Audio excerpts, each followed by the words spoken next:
Trump is the only president and is the first president to put gamers first.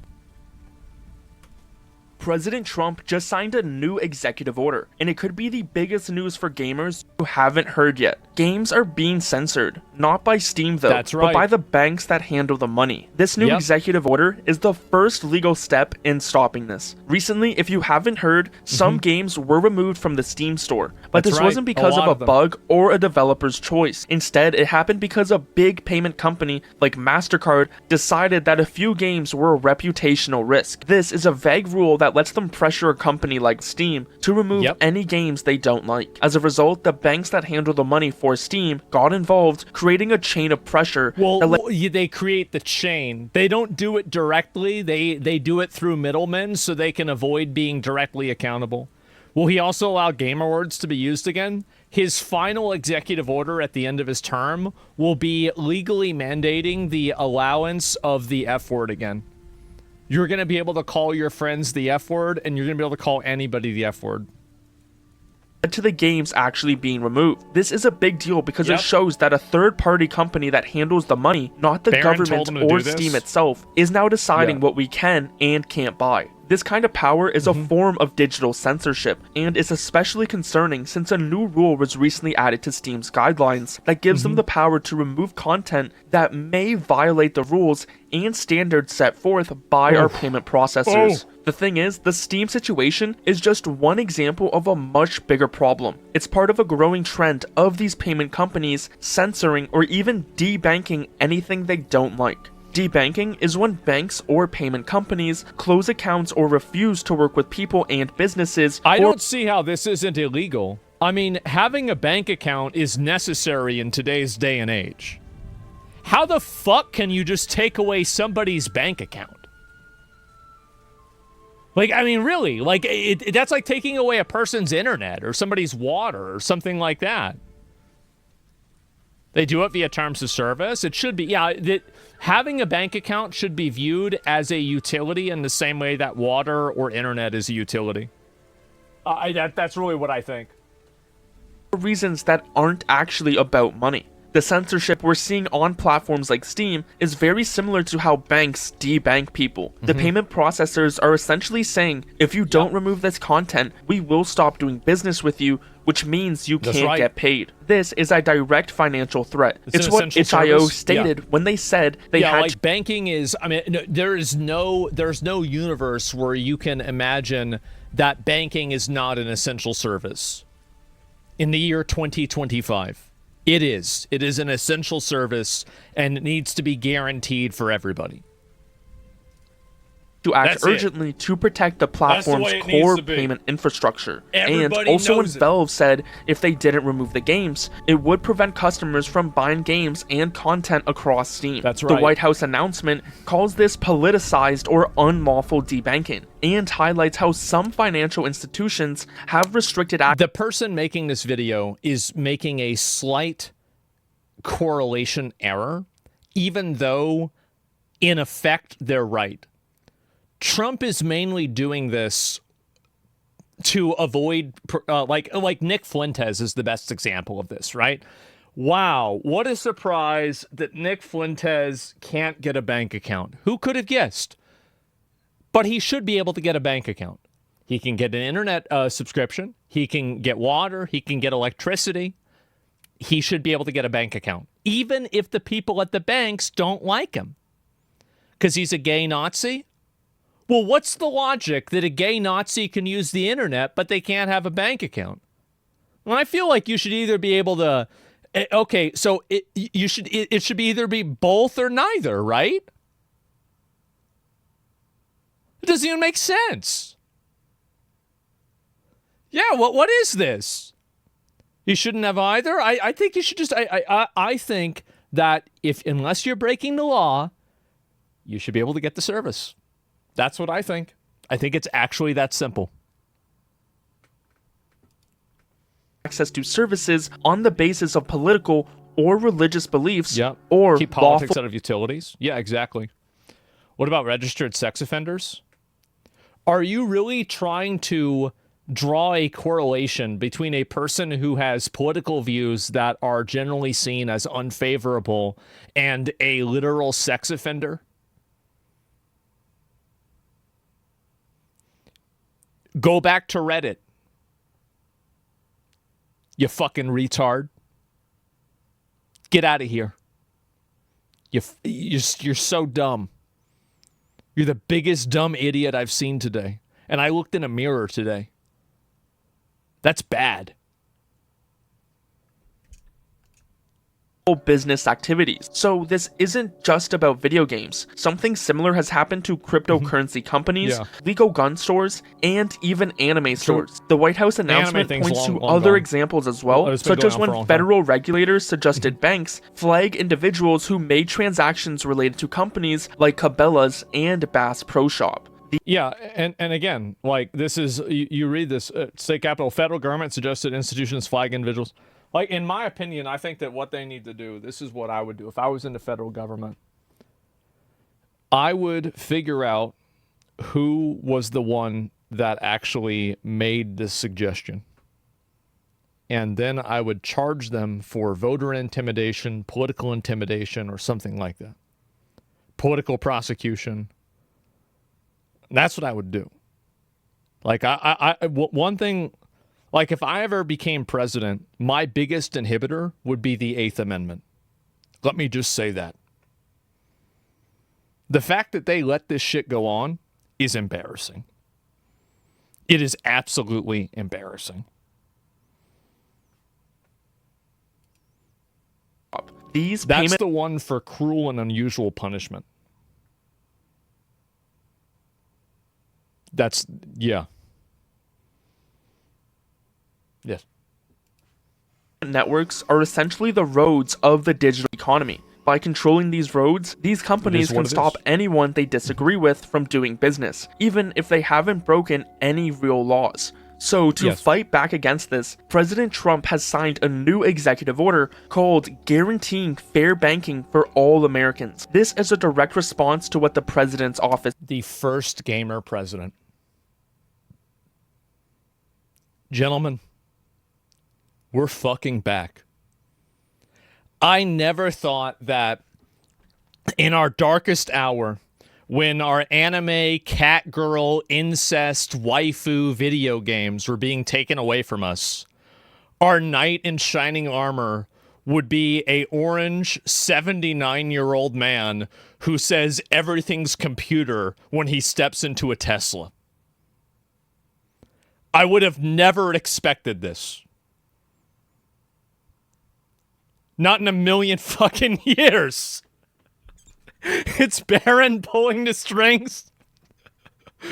So dad, so there's like, okay, you know, like those like cartoons from Japan? Yeah? Okay, so they're making some of them against the law because it's like, fucking weird, right? So like, can you make a law against not doing that? Because there's a lot of guys on the internet that are mad because they like those cartoons, but then the Visa doesn't want them to have the cartoons, so we gotta take them away. Yeah, Baron wanted to play a Gooner game? Maybe you're right, man.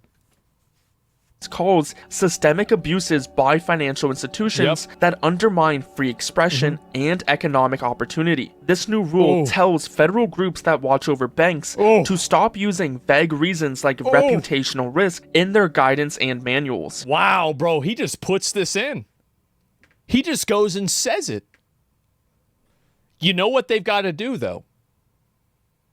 We've got to see if Nick Fuentes can make a fucking account.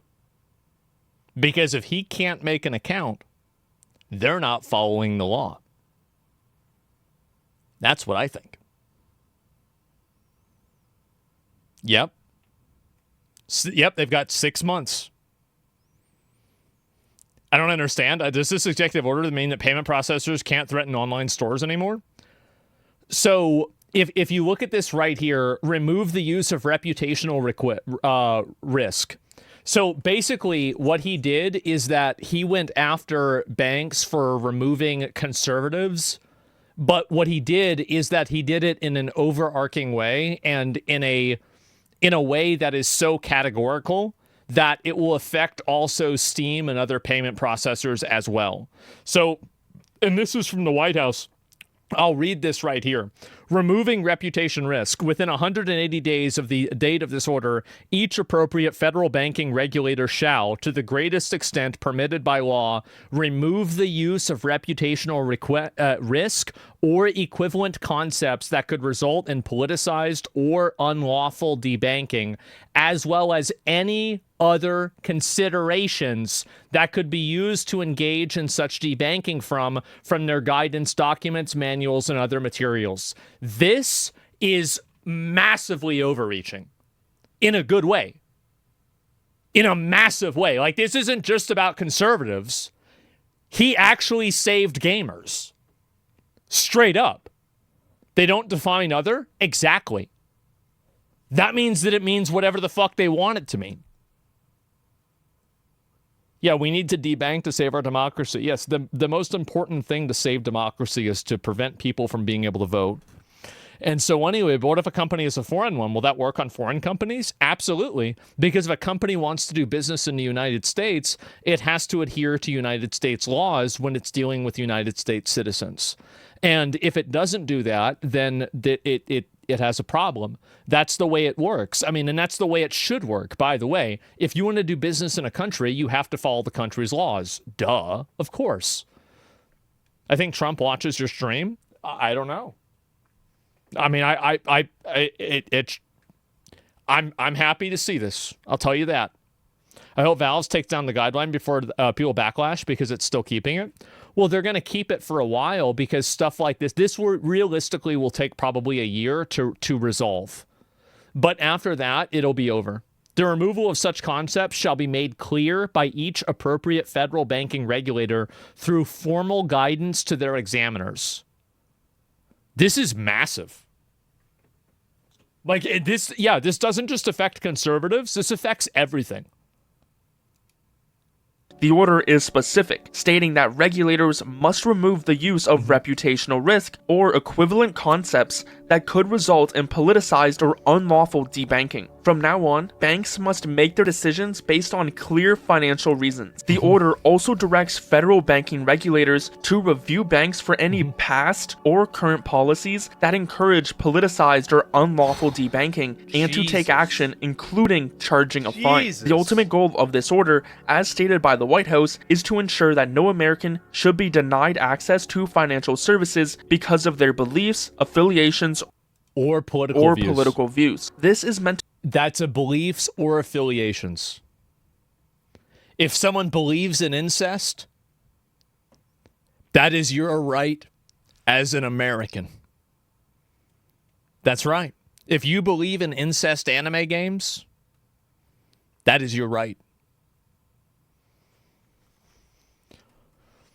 Reputation equals financial stake loophole, I bet. No, it won't matter because they can easily... The thing is that in order to do that, they would have to provide a parameter for it. And then by doing so, they would reveal that they're not actually upholding that law or that rule. That it wouldn't work. To prevent any financial unfair treatment and give fair access to banking for all legal businesses and people. So how does this new order connect... Wait, hold up. Just a minute. I want to read that again. Banking decisions must instead be made on the basis of individualized, objective, and risk-based analyses. There it is.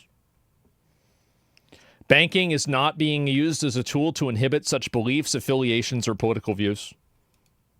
Done. So how does this new order connect directly to our problem on Steam? This is where the details of how payments work become really important. As Valve confirmed in their response, MasterCard didn't go directly to Valve and tell them to remove the games. MasterCard communicated with acquiring banks. These are the banks that handle the money for businesses like Steam. MasterCard cited one of its rules, Rule 5.12.7, which says that a business can't process transactions that may damage the goodwill. See, isn't this crazy how you can just literally make a law and just invalidate their terms of service and tell them what to do?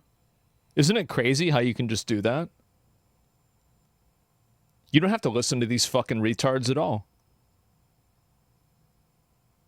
Yeah, you just get enough people together and then take their rights away. Problem solved. Fuck them.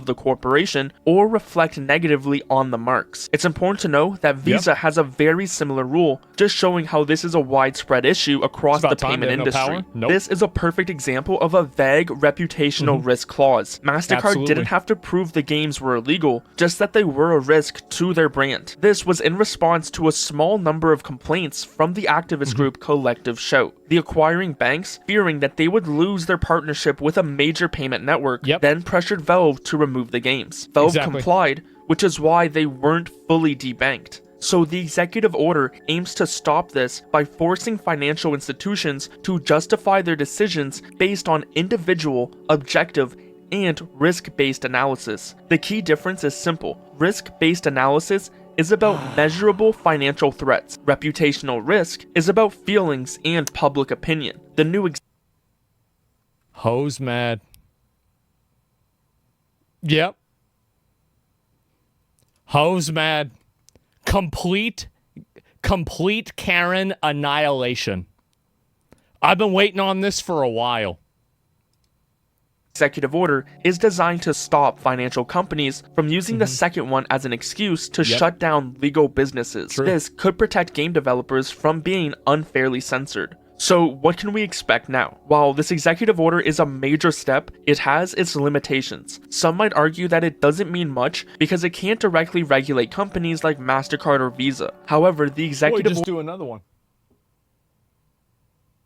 If they think they're going to get around, they just do another one.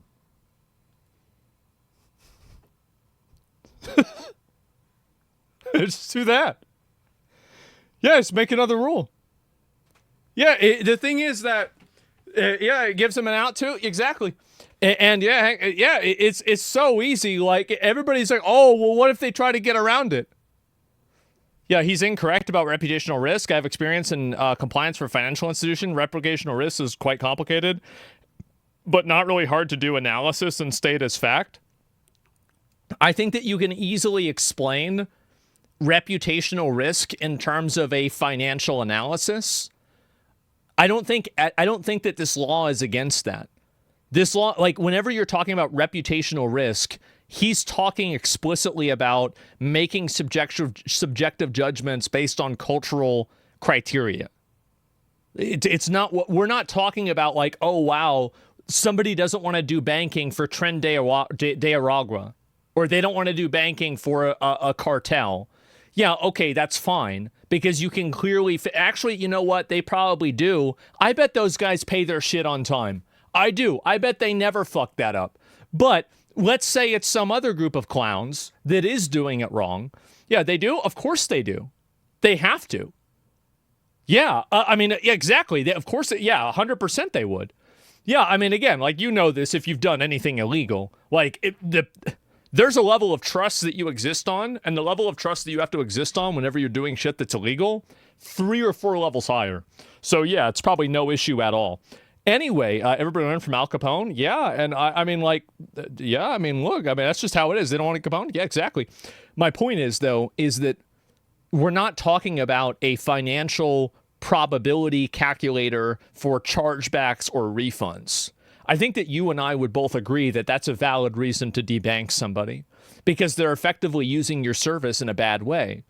But I think that what this is clearly about is it's about social pressures for cultural decisions. That's really what's going on here. Obviously, that's what's going on here. Order does create a powerful incentive for banks to stop caving to this type of pressure. If an acquiring bank knows that it could be fined by a federal regulator for acting on a reputational risk concern, it's far less likely to do so. This could make the vague rules of payment processors effectively powerless. According to Valve's newest statement, they were pressured by these banks, citing MasterCard's rule. So while Valve wasn't formally debanked, they were put in a position where they had to choose between censorship. Well, they were threatened to be debanked. I mean, being threatened to be debanked is the same thing as debanking somebody. Like, I mean, functionally it is. They're saying, I'm going to shoot you unless you do something. Like, that's not really that much different than shooting somebody. and a massive financial threat. This is the exact thing this executive order is trying to stop. Looking forward though, this executive order could pave the way for more changes. We could see new legislation like the Fair Access to Banking Act gain momentum in Congress. This act, which has seen bipartisan support, aims to prevent banks from using subjective, non-financial standards when deciding who to do business with. I can't believe we're actually having a Gamers Rise Up moment. It's actually happening. Holy shit. Law would have way more power than an executive order. It could directly and legally stop. He's right about this, is that you need to make something like this a law. An executive order is like a band-aid. Payment networks from denying service based on a business's legal activities or political views. The details of the bill are designed to force this change. For example, it would prevent banks from making decisions based on unfair and random standards, a legal way of saying a decision made without a good, clear reason. The bill requires banks to have a written it's very simple. They should only be making decisions based off of a financial analysis. It should have nothing to do with a financial and legal analysis. I think legal is also important. So, like, if you're making a decision like, oh, well, this is, like, a problem because, like, of their viewpoints or something like that, anything that is outside of a financial or legal analysis should not come into play. Karen's made this possible. If they didn't force Visa, this would have never been a bill. I think that it still would have, because this has been a problem that's been going on for a while with conservatives, like what I said with Nick Fuentes and also with Trump and other conservative groups. Like, for example, there was a website called Patreon, which was a Patreon alternative for people that were trying to raise money, but their stuff got removed from Patreon because for whatever reason it was politically incorrect or some form problematic. This probably will be the same thing. That's kind of what I'm expecting. Documented report showing a risk-based analysis for all decisions. This means they would have to back up their choices with clear factual information, not vague concerns about their brand. This would be a more permanent solution, like treating these payment companies as essential services. Yes, so they're essential utility service. That's how they should be treated, because that's what they are. If the pressure from payment processors start to disappear, the new rule on Steam would become unnecessary and could pave the way for a return to a more hands-off content policy on the platform. So, although the fight to stop censoring games is not over yet, there are some signs it might not last forever. I cannot fucking believe it was him. I thought J.D. Vance was going to be the first gamer president. But it turns out we already had one. Give this video a like. I didn't even know about this. I didn't know that it was overreaching. Why would a not bank have the right to deal with business with whoever they want or reject, assuming laws are followed? Well, I mean, there's a lot of reasons. There's already discriminatory laws that are being made. And also, do you see the problem? And I understand your idea is that an individual has freedom of association, and because they have freedom of association, they should choose who they can and who they want to and who they don't want to do business with. I understand your thinking, and I can see where you're coming from. But here's the problem with that, is that whenever you're talking about, oh, well, they can do whatever they want to do, the issue with that is that whenever they want to do something, it always ends up being bad for the individuals. That's the issue. It's naive. Yeah, exactly. And also, we have a lot of laws already that make that not the case. And whenever you're controlling a monopoly inside of a market, you also need to be regulated. There are monopolies in America right now, but those monopolies are regulated by the government and they have higher standards of behavior. And so really, whenever you're open to the public, when a business is open to the public, you have to indeed be open to the public. It's that simple. So you can't just, randomly decide, oh, well, you know what? I don't like what you're doing. I don't like what you're saying. We're not going to do business with you. And I think it wouldn't be that big of a deal if only Visa did this or only MasterCard did this. But the problem is that they all do this. Visa, MasterCard, PayPal, and I think a few other ones do it as well. So yeah, Michael Knowles got totally debanked, and he's a milquetoast conservative. I mean, yeah, he is. Yeah, exactly. It's collusion. Yeah, exactly. Right. They work in lockstep with each other. And so anyway, this is a massive fucking W. I am so happy that Trump did this. Give the video a like. I'm super, super happy. Yeah, this is amazing. And why would the world have to follow the U.S.? Pretty much every bank in the world is following Banking Secrecy Act, as if they won't allow, for example, to buy U.S. stocks, which no big bank can be allowed to do. Why the world will have to follow the U.S.? Well, the reason why every bank has to follow the U.S. is because the United States is the biggest country. It's the biggest economy in the world, like by a mile. Just look. Us and China, like we're massive. Like nobody else besides China is even remotely close. And keep again, we are like we are like 50% larger than China is even, right? I mean, I think this graph is a little bit, it's hard really to say. But if you look at this here, this is 2019. Is this a newer one? I'm not sure if this is a newer one or not. But you can see very clearly that this is 1980. Oh, that's 1988. 1880. Okay, that's a little bit different. And so you can see very clearly, right? It's massive, right? China is all fake. Well, whether it's fake or not, China probably is the second largest economy in the world, even if it is fake, partially. The point, though, is that the United States controls this because we're the biggest fucking economy. That's the reason why. And it's just that simple. I am so glad that he did this. This is amazing. Shouldn't you add up European countries? I think in some cases you can, in some cases you can't. I mean, if you want to talk about like collective bargaining power of Europe, then yeah, I think maybe that's the case. But in some cases, maybe not. It really depends on how it works. But yeah, and also there's a lot of other European countries that I think probably agree with this too. This is it's a bad practice in general.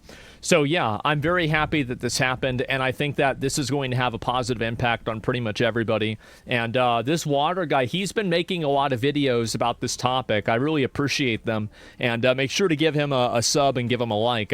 He makes some really great content, and it's short videos that are short, sweet, and to the point, which is what I like the most. And U.S. is much bigger than Europe, including outside EU and Russia. Well, I don't know. Actually, BRICS is bigger than NATO. Well, I'm not sure about that, right? I mean, I'm not trying to like go and like say in general, but I'm just saying the reason why every banking company is following U.S. law is because the U.S. is the biggest economy. I don't think this is really a controversial conversation, is it? I certainly fucking hope so.